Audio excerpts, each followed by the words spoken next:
अस्सलाम वालेकुम जी। आज आपके साथ एक और बेहद यूनिक और मज़ेदार रेस्टोरेंट स्टाइल वाइट बीफ कढ़ाई की रेसिपी शेयर करने लगी हूँ और खाने में इतनी यमी और लाजवाब बनकर तैयार होगी आप रेस्टोरेंट की कढ़ाई को भूल जाएंगे। तो चलिए टाइम वेस्ट के बिना रेसिपी स्टार्ट करते हैं। सब्सक्राइब करें ice and spice YouTube channel को, साथ में घंटी का बटन प्रेस करके ऑल पे क्लिक करें और पाएँ डेली अपडेट। तो जी बिस्मिल्लाह करके रेसिपी स्टार्ट करते हैं। अच्छा, इतने सारे प्याज देखे ना आपने डर बिल्कुल नहीं जाना। मुझे ना फ्राई किए हुए प्याज चाहिए थे, ठीक है, और मैं यहाँ पर कुकिंग करने के लिए खड़ी हुई थी। तो भाई मैं लेज़ी सी बंदी, मैंने सोचा क्यों ना लगे हाथों मैं प्याज इसी में ही फ्राई कर लेती हूँ। मैंने ढेर सारे प्याज काट के इनको फ्राई कर लिया और आप देख सकते हैं प्याज को आपने अच्छा फ्राई करने के लिए सब हमेशा आपने बड़ा प्याज लेना है और इसको बारीक बारीक स्लाइस में कट करना है। ढेर सारा ऑयल लेना है और इनको आपने कंटिन्यूसली चम्मच चलाते हुए फ्राई करना है। जैसे ही देखें कि ये इसका जो है थोड़े थोड़े से वाइट आपको नज़र आ रहे होंगे, फ़ौरन से आपने इसको निकाल लेना है, क्योंकि जब हम प्याज को निकाल लेते हैं तो उसके बाद भी ये अपना कलर डार्क करते हैं। तो यहाँ पर प्याज हमारे फ्राई हो चुके हैं, इनको निकाल कर साइड पर रख देंगे। इसमें से कुछ प्याज हम कढ़ाई में इस्तेमाल करेंगे और बाकी मैं दूसरी रेसिपी के लिए इस्तेमाल करूँगी। चलो लगे हाथों आपको भी पता चल गया है कि प्याज को किस तरह से फ्राई करते हैं, ठीक है। अब इन प्याज को रख देंगे साइड पर और जो ऑयल था उसको आपने छान लेना है। उसी में से आपने 1 कप से थोड़ा सा कम ऑयल का इस्तेमाल करना है। इसमें मैंने डाला है 2 खाने के चम्मच लहसुन अदरक का पेस्ट। इसमें 1 दालचीनी का स्टिक डाला है, हरी इलायची डाली है 3 से 4 अदद, लौंग 4 से 5 अदद, 1 बड़ी काली इलायची डाली है और आधा चम्मच साबुत काली मिर्चें डाली हैं। इनको 30 सेकंड के लिए या फिर 1 मिनट तक के लिए आपने सौते करना है। जब देखिए कि इसमें से बहुत प्यारी सी खुशबू आना स्टार्ट हो गई है तो फिर हम इसमें डालेंगे तेज़ पत्ता। ये भी आप लाजमी इसमें डालिएगा, इसकी खुशबू कढ़ाई से बहुत अच्छी आती है। ज़ीरा आधा चाय का चम्मच। 30 सेकंड के लिए सौते करेंगे ताकि ज़ीरे का कच्चापन ख़त्म हो जाए। अब डालेंगे 5 से 6 अदद हरी मिर्चें, और ये हरी मिर्चें तेज़ नहीं होती, इसलिए आपने परेशान नहीं होना। और 1 किलो की रेसिपी मैं आपको दे रही हूँ, इसलिए मैंने 1 किलो ही बीफ लिया है। आप इस रेसिपी को मटन के साथ भी बना सकते हैं। अच्छा, आप इस रेसिपी को ना चिकन के लिए भी इस्तेमाल कर सकते हैं, ये आपकी अपनी चॉइस है। अच्छा, गोश्त को मैंने गला लिया था प्रेशर कुकर में डालकर। उसमें मैंने 4 गिलास पानी डाला, एक छोटा सा प्याज डाला और लहसुन और अदरक का पेस्ट डालकर थोड़ा सा नमक डालकर इसको मैंने बॉईल कर लिया। और जो पानी इसमें रह गया, जो यखनी होगी ना, उसको आपने गोश्त के साथ ही सुखा लेना है।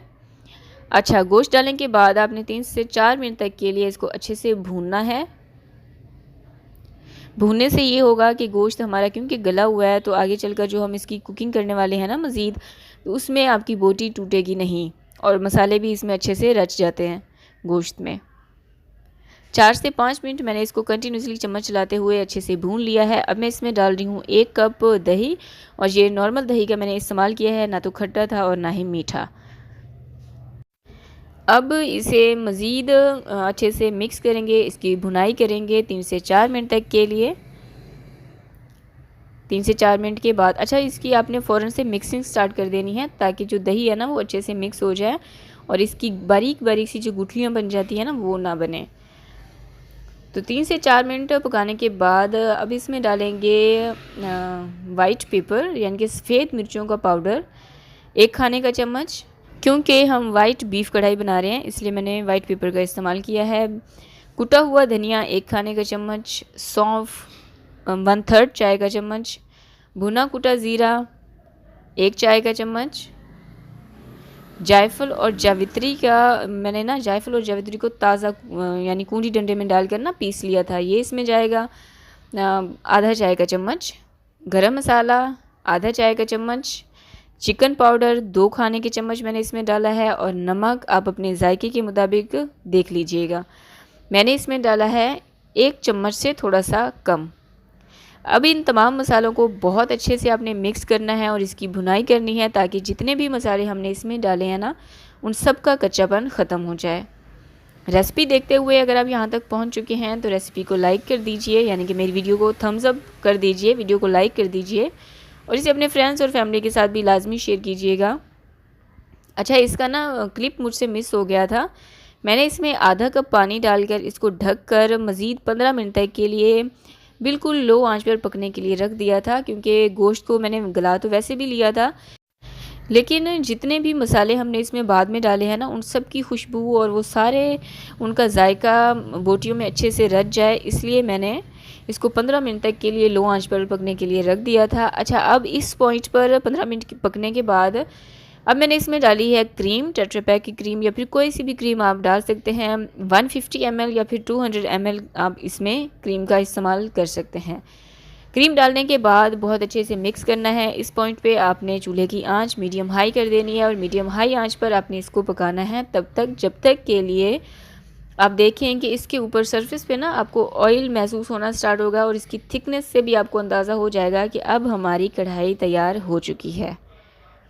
ठीक है, तो अब इस पॉइंट पर आपने थोड़े से प्याज लेने हैं, मुट्ठी भर। ठीक है, इनको आपने, ये बहुत ही क्रिस्पी क्रिस्पी से तैयार हो चुके थे। ये देखें, ये देखिए, मुट्ठी भर मैंने प्याज लिए, इसको ऊपर से इस तरह से तोड़कर डाल देने हैं। इसी के साथ ही इसमें डालेंगे हरी मिर्चें।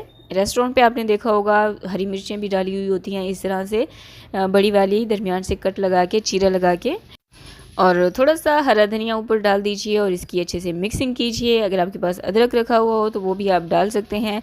मेरे पास इस वक्त नहीं था, लेकिन जब मैंने इसको सर्व किया था उस वक्त मैंने अदरक साथ में रख दिया था। तो ये थी हमारी रेसिपी। आई होप कि आपने वीडियो को लाइक कर दिया होगा। ईद पर ज़रूर इसको ट्राई करें। अल्लाह।